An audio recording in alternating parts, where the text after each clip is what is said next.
In terms of the Marvel Netflix series, I had really only seen most of these shows once.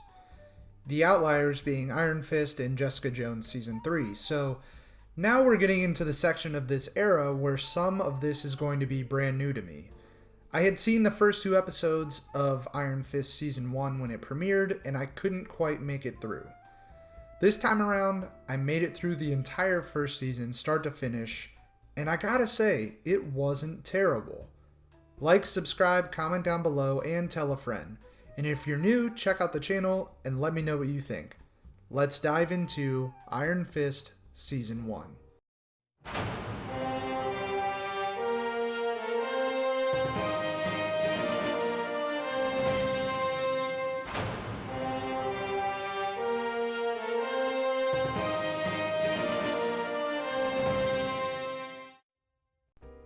When the first season of Iron Fist premiered, I was excited. I had enjoyed all of the seasons of the Marvel Netflix catalog up to this point, and considering the prospect of a team-up miniseries in The Defenders was just around the corner, there was a lot of hype surrounding it. Then the early reviews started to drop, and it wasn't great. Granted, I take critic reviews, especially when they're aggregated into Rotten Tomatoes, with a giant grain of salt. Critics loved The Last Jedi, and we all saw how that turned out. It's garbage. When it comes to me, I definitely skew more towards the audience reaction. Now, I don't think the audience is the end-all be-all. I disagree with their reactions quite frequently, in fact. Case in point, I thought Babylon was one of the best films of 2022, and that movie was panned by critics and audiences alike, so who the fuck am I? Anyway, I say all this because when this show premiered, I vividly remember both parties being in unison. Nobody liked it. Then I watched. I made it 2 episodes in, and to be completely transparent, the first couple episodes still, to this day, are hard to get through. This show is very, very slow to start off. And so upon my initial viewing back in 2017, I made it these 2 episodes, saw the reviews, and I just didn't think it was worth continuing. Now that I have this channel and these shows are canon to the MCU, I wanted to finally sit down and dive into this season as a whole.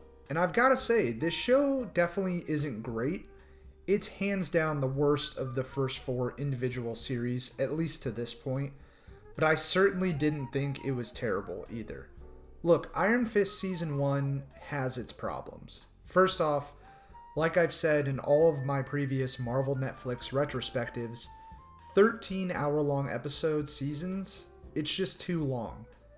The biggest issue with Iron Fist, well, I would say tied for the most pronounced issue, is its pacing. My god, is this show slow, especially in the first 4 to 5 episodes. We spend this time trying to get our lead character readapted into civilian life and reintegrated into his company. This all could have been streamlined into 2 episodes minimum. It made it even worse by the fact that there are very interesting ideas and story beats set up in those episodes that they just tease you with for later in the season. And it takes so long for those to get paid off. Now, tied for that is the direction. This is really sort of a threefold issue, but I think it all falls under the production/direction of this series. So I'm just going to list these off, but just know that this is all one overarching umbrella problem. The writing, the action, and Finn Jones' acting are all so ridiculously hit or miss throughout the entire run.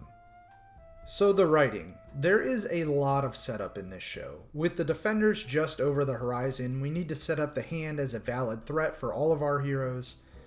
And the issue is, we've only really just scratched the surface of this organization with their introduction in Daredevil. So Iron Fist has to do a lot of heavy lifting to get this plot point off the ground and running. And what happens is, it creates a lot of chaos and convoluted storytelling to the point where I'm not even sure who Danny's main antagonist of this season is or is supposed to be. Harold is introduced as someone who wants to utilize Danny as a way out of this terrible deal he made with Madame Gao. He allies with him. Then, at the midway point, after being killed a second time, he returns as a lunatic, vowing to take the company for his own and betrays Danny. Gao is a player the entire run and oddly gets sidelined in the back half and partially becomes an ally to Danny as well. Then, halfway through, we're introduced to Colleen's sensei, Bakudo, who also offers himself to Danny as an ally, only to betray him, shocker, just like Harold. In the final few episodes, the series tries to tie all of these plot threads together, and it doesn't quite work. It just becomes a jumbled mess, and in the end, Harold is the main big bad, I guess? Who knows? This story should have been simplified, and it wasn't. Now, the action and Finn Jones' acting kind of go hand in hand. I've read a lot over the past few weeks about how this show, for various reasons, was extremely rushed. Jones himself said he was filming for 14 hours a day for 6 days a week. They were changing things the day of. The producers wouldn't really let the stunt coordinators devise elaborate, cool action sequences the way they wanted due to time constraints, and you can feel all of that. Throughout the course of the 13 episodes, Jones is very good in other scenes. He just comes off as an annoying, angsty, whiny kid. The same with the action. We are treated to some really fun kung fu style fight sequences, and then we get some where it looks like it was planned out in 3 minutes before the director yelled action. And you can clearly notice Jones's stunt double in a lot of these scenes. It's so frustrating.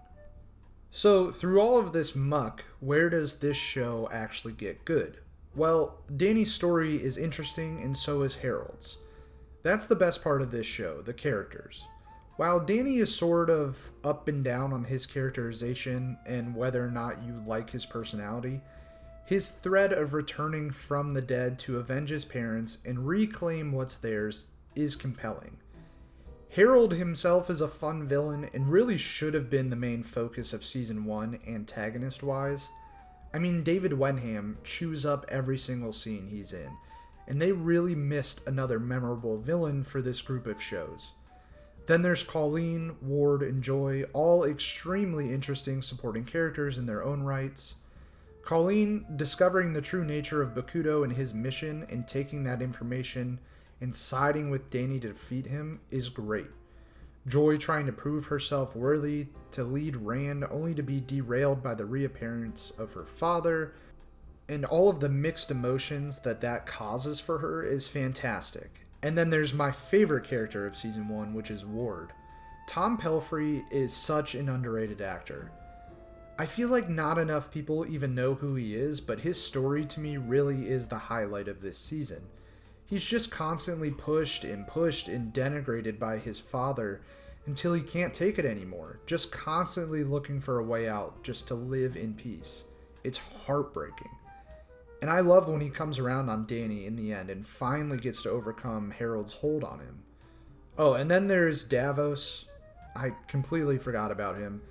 Danny's old friend who gets thrown in for no reason at all, just to set him up as Season 2's villain, I think. He really serves no purpose. He's the one character I was just like, can we get this guy out of here? There are some very good pieces to this series. It just doesn't quite all come together in the end. But that doesn't make it terrible. There's some good stuff in here. It's wild. I went and looked at the Rotten Tomatoes score just out of pure curiosity. And critics still hate this show, but the audiences have seemed to come around on it. I don't know if that's because people have realized that this show really isn't as bad as we remember, or if it's just in comparison to the recent series Marvel has just been dropping, like She-Hulk. That one is rough. All in all, I'm glad I went back and gave this show another shot. There are some glaring flaws for sure, and the production woes are very evident, but the characters really make this story what it is, and there are some very memorable characters in this season.